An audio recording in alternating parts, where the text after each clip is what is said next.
Bismillahirrahmanirrahim.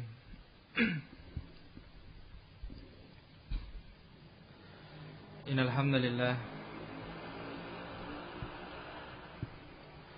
nahmaduhu wa nasta'inuhu wa nastaghfiruh wa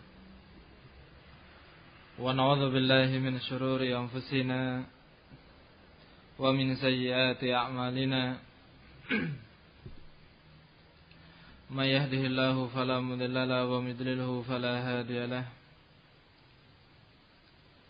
Wa asyhadu an la ilaha illallah wahdahu la syarika lahu. Wa asyhadu anna Muhammadan abduhu wa rasuluh. Wa qala Allah ta'ala: Ya ayyuhalladzina amanu taqullaha haqqa tuqatih wa la tamutunna illa wa antum muslimun. Thumma amma ba'd.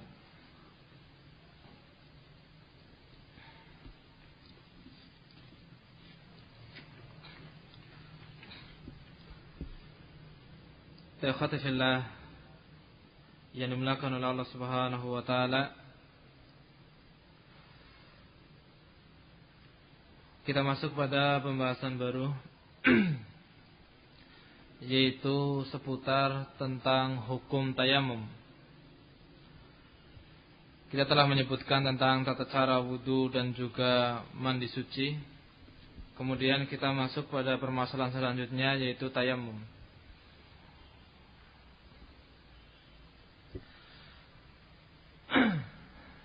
Tayamum ini adalah hukum yang disyariatkan oleh Allah Subhanahu wa taala umum bagi kaum laki-laki dan juga kaum wanita. Tata cara serta pembatal-pembatalnya sama seperti yang sebelumnya. Cuman ada perbedaan sedikit. Adapun landasan dalil yang digunakan untuk mengamalkan amalan ini adalah firman Allah Subhanahu wa taala: Ya ayyuhalladzina amanu idza qumtum ilas salati faghsilu wujuhakum wa aydikum ilal marafiq wamsahu biru'usikum wa arjulakum ilal ka'bain. Ini ayat yang menyebutkan tentang wudu.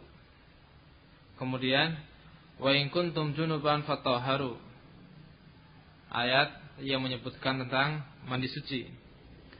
Wa in kuntum marda aw ala safarin aw jaa ahadun minkum minal ghaiti aw lamastumun nisaa falam tajidu ma'a fatayammamu sa'idan thayyiban famsahu biwujuhikum wa aydikum min. Ayat yang menyebutkan tentang disyariatkannya tayamum, yaitu bila mana kalian dalam keadaan sakit atau safar, atau kalian habis dari belakang, habis buang air besar, atau bahkan kalian habis menggauli istri kalian namun tidak mendapati air yang bisa digunakan untuk mandi janabah ataupun berwudu, fatayammamu, maka bertayamumlah, sa'idan thayyiba, dengan debu yang baik. Thayyib di sini sebagian ulama mengatakan maksudnya adalah suci. Famsahu biwujuhikum wa aydikum min, maka usaplah wajah kalian dan kedua tangan kalian dengan debu tersebut. Yang akan kita bahas adalah kaifiyah, tata cara bagaimana seorang itu bertayamum dan kapan seorang itu diperbolehkan untuk tayamum, serta apa saja yang boleh digunakan untuk bertayamum. Dengan penjelasan-penjelasan para ulama, insyaallah kita akan ambil globalnya dari permasalahan ini. Yang pertama adalah terkait dengan orang-orang yang diperbolehkan untuk bertayamum. Orang yang diperbolehkan untuk bertayamum ini dibagi menjadi dua. Yang pertama adalah orang yang tidak bisa menggunakan air untuk berwudu ataupun mandi suci. Tidak bisa menggunakan air untuk berwudu ataupun mandi suci. baik itu wanita ataupun laki-laki. Yang kedua, orang yang tidak mendapati air untuk berwudu ataupun bersuci. Dua golongan orang yang diperbolehkan untuk bertayamum. Yang pertama, tidak mendapati air ketika ingin berwudu ataupun mandi suci. Yang kedua, tidak bisa menggunakan air untuk berwudu ataupun bersuci ataupun mandi suci. Siapakah orang yang tidak bisa menggunakan air untuk berwudu ataupun mandi suci? Mereka adalah al-mardo, orang-orang yang sakit. Orang-orang yang sakit atau orang yang sehat, tetapi dia merasa takut kalau seandainya dia akan menggunakan air tersebut, dia pun akan menjadi sakit. Jadi bukan cuma sebatas orang sakit saja. Orang sehat, dia kalau menggunakan air untuk bersuci, dia akan sakit. Dia akan sakit. Maka boleh bagi mereka berdua ini bertayamum. Yang pertama adalah orang yang sakit. Orang yang sakit merasa takut kalau dia berwudu akan bertambah parah sakitnya, atau air ini akan memudaratkan dirinya. Baik air itu dingin atau air itu sudah dipanaskan, tetap dia merasa dirinya takut akan sakitnya tambah parah. Boleh bagi dia untuk bertayamum ketika dia mau menunaikan salat. Karena Allah Subhanahu wa taala menyatakan dalam ayatnya, wa in kuntum marda, bila mana kalian dalam keadaan sakit. Yang kedua adalah orang yang sehat namun dirinya takut sakit kalau menggunakan air tersebut untuk bersuci. Dalam keadaan misal cuaca yang sangat dingin, udaranya sangat dingin, kemudian dia tidak terbiasa dengan dinginnya seperti itu, airnya juga sangat dingin, tidak ada alat yang bisa digunakan untuk menghangatkan air tersebut, kemudian dia merasa dirinya akan sakit kalau memakai air tersebut, boleh bagi dia untuk bertayamum. Boleh bagi dia untuk bertayamum. Karena dia, kata Syekh Ibnu Utsaimin rahimahullah taala, orang seperti ini sudah terhukumi sebagai orang yang sakit, memiliki hukum yang sama. Sehat tetapi dirinya takut kalau seandainya dia menggunakan air akan sakit. Namun bila mana dia mampu menggunakan air kalau air itu hangat dan dia memiliki alat yang bisa digunakan untuk menghangatkan air, entah itu kompor ataupun yang lainnya, maka tidak boleh bagi dia untuk bertayamum. Tidak boleh bagi dia untuk bertayamum sebagaimana dijelaskan oleh Lajnah Daimah ketika mereka Majelis Ulama Saudi Arabia menjelaskan permasalahan ini, bahwa tidak diperbolehkan bagi seorang di waktu syita, di waktu musim dingin, dia bertayamum bila mana dia memiliki alat yang bisa digunakan untuk menghangatkan air. Kata mereka, wala yasihu fi hadhil halah at-tayammum. Tidak diperbolehkan dalam keadaan ataupun musim seperti ini dia memiliki alat yang bisa digunakan untuk menghangatkan air untuk bertayamum. Tidak sah tayamumnya. Artinya barakallahu fikunna,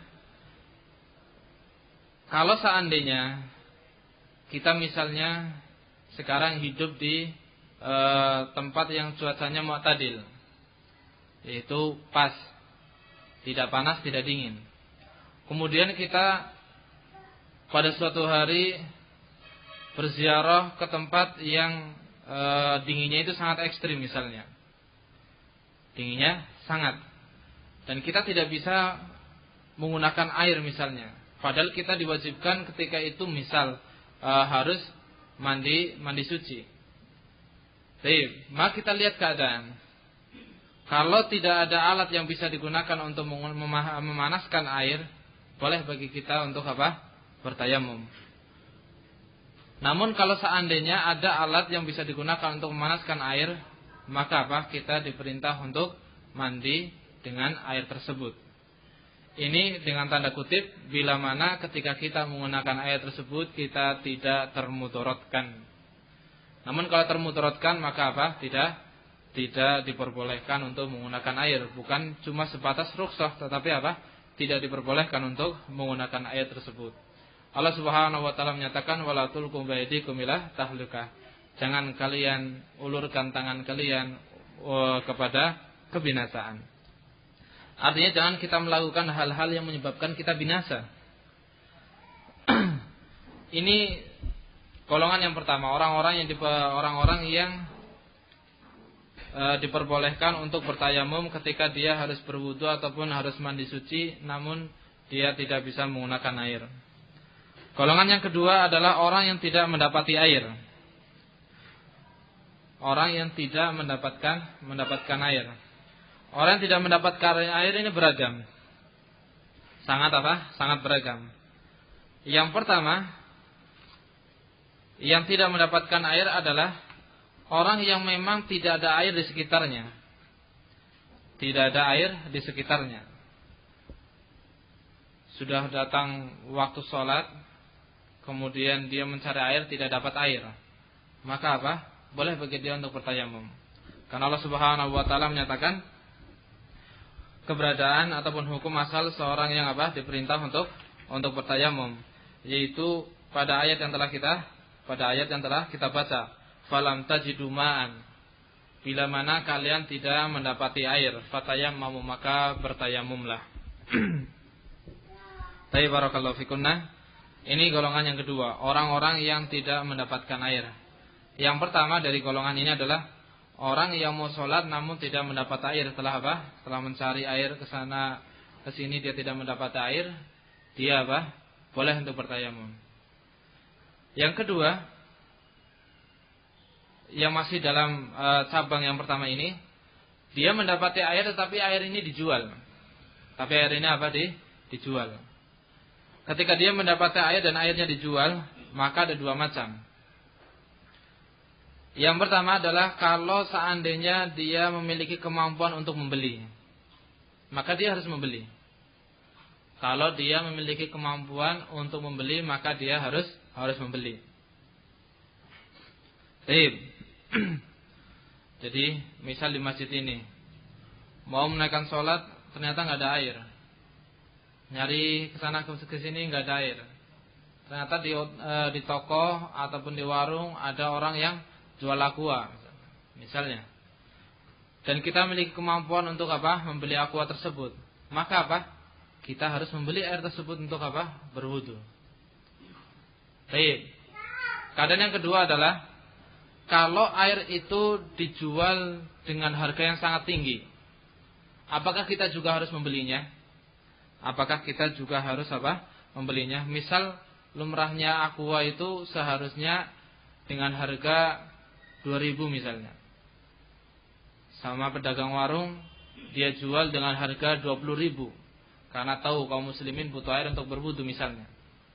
Apakah orang ini harus tetap membelinya ataukah dia diperbolehkan untuk bertayamum? Ataukah dia diperbolehkan untuk bertayamum? Di sini ada dua pendapat dari para ulama.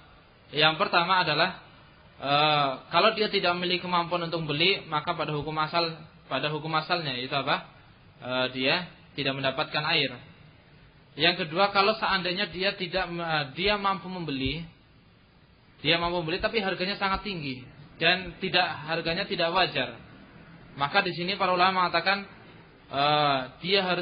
sebagian ulama mengatakan dia harus membeli, dan sebagian lagi mengatakan dia tidak diharuskan untuk apa? Untuk membeli. Sebagian ulama mengatakan dia harus membeli, sebagian yang kedua mengatakan apa? Dia tidak diwajibkan untuk apa? Harus membeli. Ini kalau apa? Harganya tidak sewajarnya. Seharusnya 2.000, sama pedagangnya dijual harga 20.000 misalnya. atau lebih daripada itu, harga yang bukan wajarnya, apakah harus membeli?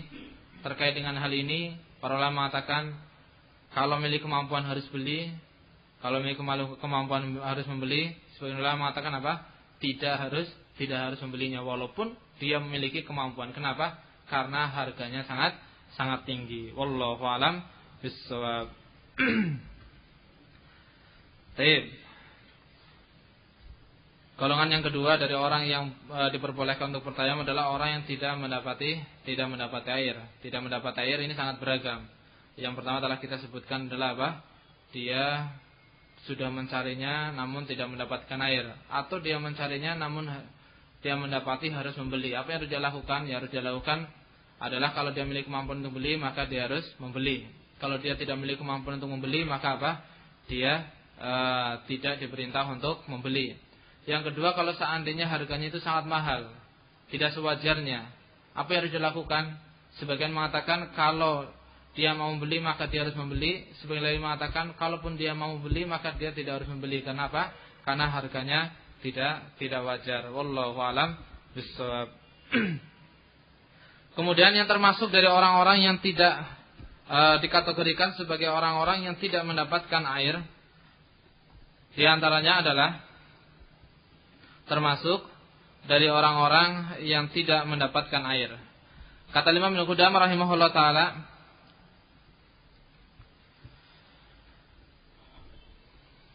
wa man hala bainahu wa bainal ma', termasuk dari orang-orang yang tidak mendapatkan air adalah orang yang antara dia dengan air itu ada yang pertama binatang buas atau musuh, atau apa? Musuh, atau kebakaran, atau perampok, atau perampok, atau yang semisalnya. Yang semisalnya dalam arti ketika dia mengambil air tersebut dia akan termudaratkan. Baik. Maka dia dihukumi sebagai apa? Sebagai orang yang tidak mendapati air. Misal antara dia dengan tempat air, misalnya jaraknya agak jauh, 200 meter atau 300 meter misalnya, kemudian di tempat air sering dijumpai harimau misalnya, ataupun bahkan di situ memang ada harimaunya kelihatan, maka apa? Dia boleh untuk bertayamum tidak menggunakan apa? Air tersebut. Ataupun misalnya sangat dekat, 50 meter antara dia dengan air. Tapi di tempat air itu ada sesuatu yang memudaratkan dirinya. Atau ketika dia pergi ke tempat air, dia meninggalkan keluarganya ataupun meninggalkan hartanya, harta dan keluarganya ini akan apa? Terusik, terganggu. Entah itu terdolimi ataupun hartanya dicuri atau yang semisalnya. Dalam keadaan demikian maka orang ini diperbolehkan untuk apa? Bertayamum. Dan begitu juga wa idza kana al-ma'u, apabila air itu berada pada ataupun di sekitar orang-orang fasik. Di sekitar orang-orang fasik, takhaful mar'atu 'ala nafsiha minhum. Wanita yang ingin mengambil air dari situ, dia merasa takut kalau dirinya akan terganggu oleh mereka. Maka bagi wanita ini boleh juga untuk apa? Bertayamum. Walaupun misalnya jaraknya cuma 30 meter misalnya, sesuatu yang sangat dekat. Dia mau sholat misalnya, dia mau sholat di rumahnya. Tempat air hanya satu-satunya, yaitu apa? Di yang telah kita sebutkan tadi, kurang lebih jaraknya 30 meter misalnya. Namun di tempat air tersebut banyak orang-orang jahat, orang-orang nakal yang akan mengganggu dirinya, atau dia merasa takut kalau dirinya apa? Akan terganggu oleh mereka. Maka boleh bagi wanita ini untuk apa? Untuk bertayamum. Baik. Namun kalau seandainya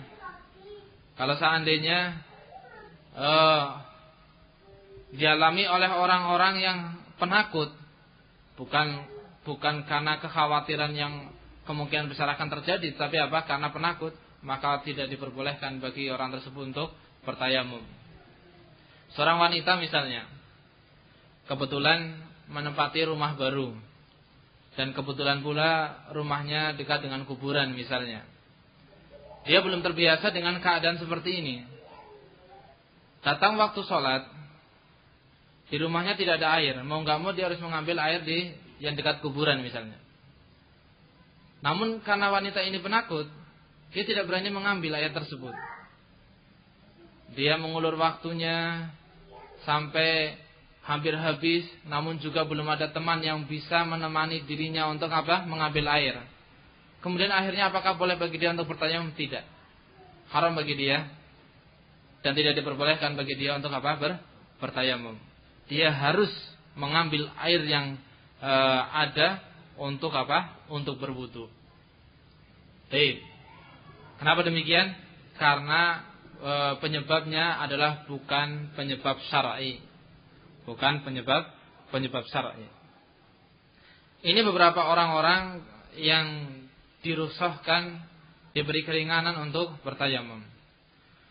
Dan termasuk dari orang-orang yang tidak mendapatkan air adalah orang yang terkunci di kamar ataupun di rumah dalam keadaan sebelah rumahnya ini ada air, atau sebelah kamarnya ada kamar mandi.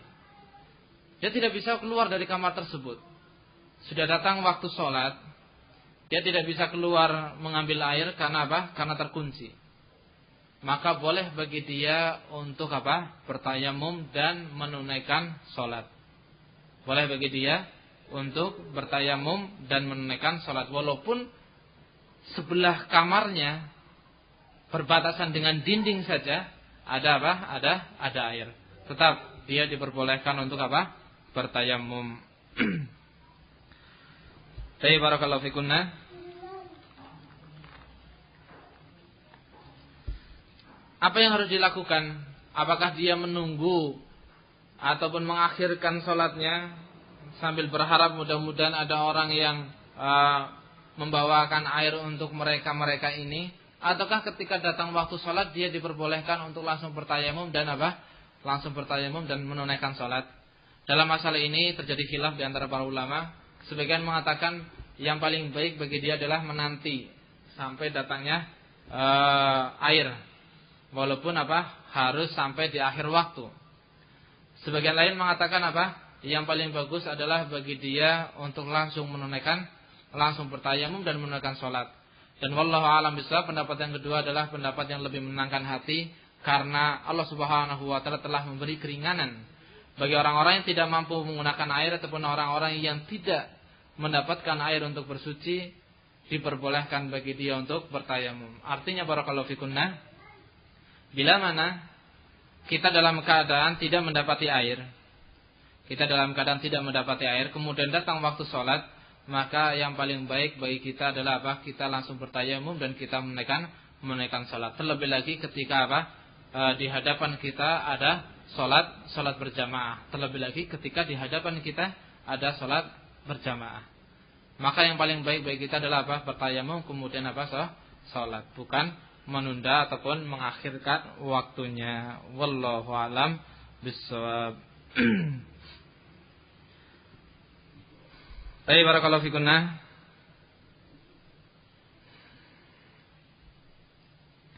Tayamum ini adalah bersuci dari ataupun bisa digunakan pada hadas besar ataupun hadas kecil. Hadas kecil adalah hadas yang mengharuskan seorang itu berwudu ketika dia menunaikan sholat. Hadas besar adalah hadas yang mengharuskan seorang mandi ketika dia mau menunaikan sholat. Nah, tayamum bisa apa? Bisa menggantikannya dari hadas kecil ataupun dari hadas besar. Adapun tata caranya adalah tata cara yang sangat masyhur. Insyaallah setiap kita sudah memahaminya, yaitu dengan memukulkan kedua telapak tangan kita ke debu, kemudian kita usapkan ke wajah dan kita usapkan ke tangan. Jadi barakallahu fikunna, Di sini ada permasalahan adalah apakah ketika memukulkan itu 1 kali atau 2 kali, 1 kali untuk wajah, 1 kali untuk tangan, atau cuma 1 kali aja, 1 kali memukul digunakan untuk wajah dan tangan. Jumhur ulama, mayoritas para ulama, mereka memandang bahwa tayamum itu hanya 1 kali pukulan saja. 1 kali pukulan saja. Kita bermisalkan, antunna bisa melihat ke tangan antunna, pukulkan ke tanah sekali, darbatan wahidatan, 1 kali. Nah, ini yang dikarenakan dengan apa? 1 kali pukulan. Jumhur ulama memandang bahwa 1 kali pukulan ini bisa untuk mengusap wajah dan mengusap kedua tangan, ataupun mengusap kedua telapak tangan. Dan ini adalah pendapat yang lebih menenangkan hati. Di sana ada yang mengatakan bahwa 2 kali pukulan, 1 kali pukulan untuk wajah, 1 kali pukulan untuk kedua tangan. Namun pendapat yang pertama adalah pendapat yang lebih menenangkan hati, yaitu apa? 1 kali pukulan saja. Banyak sekali hadis-hadis yang menyebutkan terkait dengan hal ini. Adapun tartibnya, adapun urutannya, adapun cara mengusapnya, mana yang harus diusap dulu? Wajah, kemudian kedua tangan, atau kedua tangan baru wajah? Al-afdal, yang paling utama adalah mengedepankan wajah, mengusap wajah terlebih dahulu, baru kedua tangan. Mengusap wajah dulu, baru kedua tangan. Saya bisa praktekkan, pukulkan tangan antunna ke lantai, kemudian usapkan ataupun tempelkan ke wajah, tarik ke bawah. Tarik ke bawah. Jadi bukan diusap-usap di tangan ini digosok-gosokkan di muka, bukan. Tapi apa? Taruh dari atas, taruh di wajah, kemudian tarik ke bawah. Ini usapan. Kemudian telapak tangan kiri usapkan ke punggung tangan kanan. Kemudian telapak tangan kanan usapkan ke punggung tangan kiri. Ini kaifiah yang ada. Yang pertama. Dengan apa? Dengan kaifiah tersebut. Adapun debunya, di sana ada para ulama yang mengatakan boleh diusapkan. Boleh apa? Diusapkan. Artinya apa? Setelah memukul, pukulkan ke lantai. Kemudian telapak tangan kiri usapkan ke telapak tangan kanan. Ini kaifiah yang pertama. Kaifiah yang kedua adalah pukulkan tangan antunna ke lantai, kemudian kibaskan tangan tersebut supaya apa? Supaya bersih. Ataupun apa? Supaya tidak terlalu banyak debunya. Yang ketiga adalah pukulkan telapak tangan antunna, kemudian tiup tangan tersebut. Kemudian apa? Tiup tangan tersebut. Sehingga prakteknya antunna bisa mempraktekkan, pukulkan tangan antunna ke lantai, pilih dengan salah satu cara mengusapkan atau meniup atau mengibaskan. Kemudian apa? Usapkan ke wajah, taruh tangan antunna di wajah, kemudian tarik ke bawah. Kemudian usapkan telapak tangan kiri ke punggung tangan kanan. Kemudian telapak tangan kanan ke punggung tangan kiri. Baik, ini kaifiah yang pertama dan ini kaifiah yang paling afdal, yaitu apa? Mendahulukan untuk mengusap wajah daripada kedua tangan. Kaifiah yang kedua yang diperbolehkan adalah mengusap tangan dulu baru apa? Baru wajah. Berarti bentuknya gimana? Pukulkan tangan. Pukulkan apa? Tangan, kemudian tiup tangan tersebut. Setelah tiup, telapak tangan kanan usapkan ke punggung telapak tangan kiri usapkan ke punggung tangan kanan. Kemudian telapak tangan kanan usapkan ke punggung tangan kiri. Kemudian letakkan tangan tersebut, telapak tangan tersebut ke wajah, kemudian tarik ke bawah. Tarik ke bawah. Artinya apa? Diusapkan. Kalau bicara mana yang paling utama, yang pertama wajah dulu baru apa? Tangan. Kaifiyah yang diperbolehkan yang kedua adalah tangan dulu baru wajah. Tapi jumhur ulama memandang bahwa urutan yang wajib adalah apa? Wajah dulu baru tangan. Tidak boleh tangan dulu baru wajah. Namun kalau kita melihat dalil-dalil yang ada, di antara adalah dalil-dalil yang dikeluarkan oleh Imam Bukhari rahimahullah taala dan juga Imam Muslim dalam kitab sahih mereka berdua. Rasulullah sallallahu alaihi wasallam beliau bersabda bahwa mengusap wajah dan kedua tangan menggunakan wawu. Kemudian dalam satu keadaan lain beliau juga bersabda mengusap kedua tangan dan wajahnya. Mengusap kedua tangan dan wajahnya. Di sini menunjukkan bahwa diperbolehkan untuk apa? Tangan dulu baru wajah, wajah dulu baru tangan. Namun kalau kita bicara mana yang paling afdal, yang paling afdal adalah wajah dulu baru tangan. Kenapa? Mencocoki apa yang difirmankan oleh Allah Subhanahu wa taala, famsahu biwujuhikum wa aydikum minhu. Maka usaplah wajah kalian dan kedua tangan kalian dari ataupun dengan debu tersebut. Ini barakallahu fikunna kaifiyah ataupun tata cara tayamum. Boleh dengan apa? Dengan wajah dulu baru tangan ataupun tangan dulu baru wajah. Kalau kita bicara mana yang paling afdal? Yang paling afdal adalah wajah dulu baru tangan karena sesuai dengan apa yang disebutkan oleh Allah Subhanahu wa taala. Dari mana kita katakan boleh untuk tangan dulu baru wajah?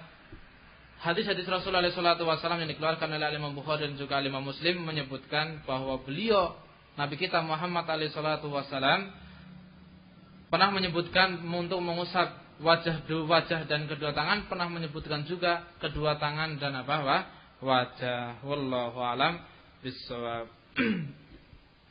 Alamru wasi insyaallah taala, perkaranya luas, artinya tidak ada paksaan untuk ini satu kali kaifiyah ataupun untuk satu dengan satu tata cara saja. Tapi barakallahu fikuna, kemudian pada apa kita harus memukulkan kedua tangan kita? Apakah hanya pada debu saja ataukah boleh kepada tempat yang lain? Misal pada karpet atau pada dinding atau kasur, atau misalnya kita kita safar nih, kemudian menggunakan mobil umum bis, kendaraan umum bis ataupun apa, bahkan mungkin menggunakan kereta misalnya. Kita tidak mendapati air yang bisa digunakan untuk berwudu. Dalam keadaan kita ingin sholat misalnya, dalam keadaan kita ingin sholat, kita ingin sholat sunnah misal di bis. Dalam keadaan kita safar, kita nggak punya air untuk berwudu. Apa yang harus kita lakukan? Boleh untuk kita bertayamum. Tapi kemana kedua tangan kita pukulkan? Kemana kedua tangan kita pukulkan? Mau kita pukulkan ke tanah, nggak ada tanah. Lantainya adalah apa? Besi. Mau kita pukulkan ke kursi, kira-kira ada debunya nggak? Kira-kira ada debunya nggak? Nah di sini barakallahu fikuna, para ulama menjelaskan terkait dengan hal ini. Kemana tangan kita pukulkan ketika kita hendak bertayamum? Kemana tangan kita pukulkan ketika kita hendak bertayamum? Yang pertama yang disebut oleh para ulama adalah hanya diperbolehkan. Di sini ada dua pendapat. Pendapat yang pertama, hanya diperbolehkan kepada debu saja. Hanya diperbolehkan kepada debu saja. Artinya ketika kita mau bertayamum ya kita pukulkan kedua tangan kita ke debu saja. Tidak boleh ke tempat lain. Tidak boleh ke tempat yang lain. Artinya tanah yang memang apa? Tanah yang memang berdebu, bukan cuma sebatas tanah. Bukan cuma sebatas tanah. Yang dikatakan tanah berdebu ketika kita pukulkan, maka tangan kita akan kelihatan kotor dengan apa? Kotor dengan debu. Nah itu yang diperbolehkan untuk apa? Bertayamum. Itu yang diperbolehkan untuk bertayamum. Dan ini adalah pendapatnya Imam Syafi'i dan juga pendapatnya Imam Ahmad serta pendapatnya Imam Dawud Adz-Dzahiri rahimahumullah taala. Yang pertama mengatakan bahwa la yajuzu illa biturab, tidak diperbolehkan kecuali hanya dengan debu saja. Kalau kita mau bertayamum ya kita cari debu. Kalau di bis nggak ada seperti itu maka apa? Kita nggak boleh tayamum. Kalau di rumah sakit nggak dapati seperti itu ya berarti apa? Kita nggak boleh bertayamum. Kalau kita sakit terbaring di kamar nggak ada seperti itu, yang kita nggak boleh apa? Nggak boleh tayamum. Oleh karena itu dengan pendapat ini, sebagian ulama mereka mengatakan bahwa kalau misalnya kita dalam keadaan sakit nih, atau kita dalam keadaan safar, kemudian ada kemungkinan kita tidak bisa berwudu, atau kita sakit kemudian kita tidak bisa berwudu, maka apa yang harus kita lakukan? Kita minta tolong untuk apa? Disiapkan debu. Ataupun bahkan terkait dengan safar, disenangi, menurut pendapat yang pertama, disenangi untuk membawa sedikit debu yang dipersiapkan untuk apa? Bertayamum. Ini pendapat yang pertama. Ini pendapat yang pertama, bahwa disenangi untuk apa? Membawa debu. Pendapat yang kedua adalah annahu yajuzu bi kulli ma sauda ala dhahril ard, bahwa diperbolehkan untuk memukulkan kedua telapak tangan kita dimanapun dari permukaan bumi. Dimanapun dari permukaan bumi. Kita pukulkan di batu, kita pukulkan di dinding, kita pukulkan di karpet misalnya, ataupun yang lainnya dari permukaan-permukaan bumi. Ini diperbolehkan. Ini diperbolehkan. Kenapa? Karena Rasulullah SAW bersabda, wa ju'ilat liyal ardu masjidan wa tahura, dan bumi ini dijadikan bagiku sebagai tempat untuk beribadah dan dijadikan untukku sebagai alat untuk bersuci, yaitu apa? Tayamum. Dengan pendapat yang kedua, kalau kita di bis misalnya, kemudian kita mau bertayamum, kita boleh untuk memukulkan kedua telapak tangan kita ke lantai bis misalnya, yaitu apa? Di besinya tadi, atau ke kursinya, atau ketika kita terbaring di rumah sakit ataupun di kamar karena sakit, kita boleh memukulkan kedua telapak tangan kita ke dinding atau ke kasur atau ke tempat yang lain, segala macam benda yang ada. Baik, di sana ada yang menjelaskan terkait dengan pendapat yang kedua ini, yang dimungkinkan di situ ada debunya, ada debunya. Dan wallahu a'lam bishawab, pendapat yang kedua adalah pendapat yang lebih menenangkan hati, yaitu dengan apa yang disabdakan oleh Rasulullah SAW, wa ju'ilat lil ardu masjidan wa tahura. Kemudian dalam hadis yang lain, haitsuma adrakat rajulan min ummati sholatu fa indahu tahuruhu wa masjiduhu. Maka dimanapun sholat mendapati seorang dari umatku, artinya siapapun dari umatku mendapati sholat, waktu sholat, maka di sisinya ada alat yang dia bisa gunakan untuk bersuci, dan ada tempat yang dia bisa gunakan untuk beribadah. Haitsuma di sini menunjukkan umum. Mau berada di gua kemungkinan besar nggak ada debunya. Karena apa? Lembab daerahnya. Mau di hutan juga demikian, adanya apa? Lembab. Namun belum tentu dia mendapati apa? Belum tentu dia mendapati air. Walaupun tempat yang identik dengan air, tapi belum tentu apa? Dia mendapati air, atau dia mendapati air tapi dia tidak bisa menggunakan air. Boleh bagi dia untuk bertayamum dengan memukulkan kedua telapak tangannya ke permukaan bumi tadi. Mau ke tanah, mau ke batu, mau kemana saja diperbolehkan. Dengan catatan apa yang akan dia pukulkan itu daerah yang suci. Kalau tahu di situ ada tempat sudah dikencingi misalnya, kemudian dia pukulkan, ya nggak boleh. Kenapa? Sudah jelas barang itu apa? Tempat itu adalah tempat yang tidak diperbolehkan digunakan untuk apa? Bertayamum. Wallahu a'lam bishawab. Dengan pendapat yang kedua, para ulama mengatakan bahwa sangat dibenci ataupun tidak disenangi ketika orang safar dia membawa debu khusus yang akan dia gunakan untuk apa? Bertayamum. Misalnya dia mau safar, naik kendaraan umum, transportasi umum misalnya, mau naik bis ataupun naik kereta. Dia takut tidak ada air misalnya. Kemudian dia bawa debu atau plastik, fungsinya adalah apa? Nanti kalau dia mau bertayamum, dia taburkan di joknya ataupun di lantainya, kemudian dia pukulkan tangan tersebut untuk apa? Bertayamum. Nah, hal ini dengan pendapat yang kedua mengatakan bahwa itu adalah perkara yang tidak disenangi. Perkara yang tidak disenangi, makruhun ataupun la yustahab, tidak disenangi ataupun perkara tersebut adalah perkara yang dibenci. Wallahu a'lam bishawab. Tapi barakallahu fikuna, ini terkait dengan apa? Kaifiyah ataupun tata cara tayamum, dan ini semua diperbolehkan untuk dilakukan oleh kaum laki-laki ataupun kaum wanita. Adapun pembatal-pembatal tayamum serupa ataupun sama seperti pembatal wudu, yaitu dengan keluarnya dengan apa yang keluar dari dua jalur, al-qubul wal dubur, depan dan belakang, apa yang keluar dari kemaluan dan apa yang keluar dari dubur, entah itu angin ataupun benda ataupun apa cairan. Kemudian yang jelas serupa seperti apa? Membatal wudu.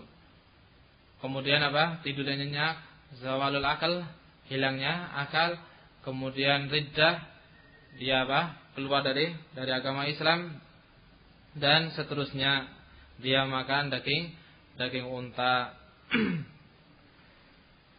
Ditambah lagi oleh para ulama disebutkan terkait dengan pembatal tayamum, yaitu yang pertama adalah ketika dia mendapati air. Ketika dia mendapati air. Orang tayamum dia dapat air, maka apa? Tayamumnya batal. Maka dia tayamumnya batal. Kenapa? Karena dia sudah mendapati apa yang dia tidak mendapatinya. Allah Subhanahu wa taala menyatakan falam tajidu ma'a fatayamum. Bila mana kalian tidak mendapat air, maka bertayamumlah. Artinya kalau kalian sudah mendapat air, maka apa? Sudah tidak diperbolehkan untuk tayamum, dan para ulama mengatakan bahwa tayamumnya batal. Dan kata Syekh Ibnu Taimiyah rahimahullah taala dalam kitabnya Syarah Riyadhus Shalihin, bahwa ini adalah kaidah yang sudah umum di kalangan kaum muslimin. Artinya bahwa penuntut ilmu ataupun orang awam faham dengan masalah ini, bahwa termasuk dari pembatal tayamum adalah ketika orang tersebut sudah mendapati air. Yang kedua adalah zawalu al-rukhsah, hilangnya hal yang membolehkan dia untuk bertayamum. Hilangnya hal yang diperbolehkan bagi dia untuk bertayamum. Tadinya sakit kemudian sembuh, maka apa? Batal tayamumnya. Tadinya sakit, dia boleh bertayamum, kemudian dia sembuh, maka apa? Dia sudah batal tayamumnya, dia tidak boleh untuk apa? Bertayamum lagi. Ataupun bahkan tayamumnya sudah batal. Orang misalnya nih, dia sakit apa? Sakit demam misalnya. Mau sholat dia tayamum, mau sholat zuhur dia qadarullah demam. Kemudian apa? Dia tayamum. Datang waktu asar, dia belum apa? Dia belum buang air besar, belum buang angin, juga belum apa? Buang air kecil, dan juga apa? Belum tidak segala macam pembatal wudu dia belum datangkan. Artinya apa? Dia masih dalam keadaan suci. Ketika datang waktu asar, dia sudah sehat. Maka apa? Tayamum tadi batal, dia harus apa? Dia harus berwudu. Yaitu dengan zawal, dengan hilangnya al-mubih, al-udhrul mubih, udzur yang membolehkan bagi dia untuk bertayamum. Ketika sudah hilang udzur tadi, penyebab dia diperbolehkan untuk tayamum tadi, maka apa? Sudah hilang, maka apa? Dia diwajibkan ketika itu untuk bertayamum. Wallahu alam bishawab. Ini tambahan terkait dengan apa? Pembatal tayamum. Di sana ada yang mengatakan bahwa termasuk dari pembatal tayamum adalah dengan habisnya waktu sholat. Dengan habisnya waktu sholat, dia bertayamum di waktu zuhur misal, ataupun yang dekat waktunya, dia bertayamum di waktu maghrib. Kemudian datang waktu isya, dia tidak boleh tayamum, dia tidak boleh langsung sholat, dia harus bertayamum lagi. Kenapa? Karena tayamumnya sudah batal. Kenapa sudah batal? Karena waktu sholat maghrib sudah habis. Tapi ada yang mengatakan apa? Demikian. Namun wallahu a'lam bishawab, bahwa habisnya waktu bukan termasuk dari pembatal tayamum. Habisnya waktu sholat bukan termasuk dari pembatal tayamum. Ini sedikit permasalahan terkait dengan tayamum. Dan pada permasalahan selanjutnya akan kita ambil adalah terkait dengan al-haid ataupun nifas. Haid, datang bulan ataupun nifas. Ini adalah permasalahan khusus bagi kaum wanita yang dialami oleh kaum wanita, sehingga permasalahan ini setiap wanita fardu ain, memiliki kewajiban betul-betul fardu ain untuk memahami permasalahan ini. Untuk memahami permasalahan ini. Mereka tidak mendapatkan rukhsah untuk tidak mempelajarinya. Sebagaimana keadaan seorang muslim, dia mau sholat, maka mau nggak mau dia harus belajar tentang tentang sholat. Maka mau nggak mau dia harus belajar tentang sholat. Begitu pula dengan masalah haid wan nifas. Kaum wanita setiap bulannya dia akan kedatangan, orang bilang kedatangan tamu dengan masalah seperti ini. Maka dia ataupun kaum wanita benar-benar harus mengetahui tentang masalah ini terkait dengan dirinya. Terkhusus adalah terkait dengan ilmu tentang dirinya dan secara umum tentang dirinya, tentang siklus datangnya, berapa hari kebiasaannya, kemudian datangnya diawali dengan apa, perginya diawali dengan apa, kemudian kalau seandainya apakah dia memiliki kebiasaan berhenti di tengah, misal kebiasaannya 6 hari, ternyata di hari ketiga dia berhenti total misalnya, kemudian dari kelima lanjut lagi, apa yang harus dilakukan dia di hari ketiga, di hari keempat dan hari kelima. Ini adalah permasalahan yang betul-betul harus diketahui oleh setiap kaum wanita, karena ini adalah permasalahan yang sangat berkaitan erat dengan ibadahnya, terkait dengan sholat ataupun puasa. Sholat 1 hari 5 kali. Kalau seandainya dia tidak tahu dengan masalah ini, dia sudah suci. Tapi karena dia tidak tahu, dia merasa dirinya masih belum suci. Akhirnya dia tidak sholat 5 waktu. Ya subhanallah. Ini adalah perkara yang sangat mengerikan. Perkara yang betul-betul sangat membahayakan. Artinya barakallahu fikuna, betul-betul hendaknya setiap antunna memahami permasalahan ini terkait dengan haid dan juga an-nifas. Wallahu alam bisawab. Insyaallah permasalahannya akan kita ambil sedikit demi sedikit sesuai dengan kemampuan anak pada permasalahan ini. Dan untuk hari ini kita cukupkan sampai di sini pembahasannya. Naktafi bihadzal qadar. Subhanakallahumma bihamdik asyhadu an la ilaha illa anta astaghfiruka wa atubu ilaik. Tafaddalna barakallahu fikunna.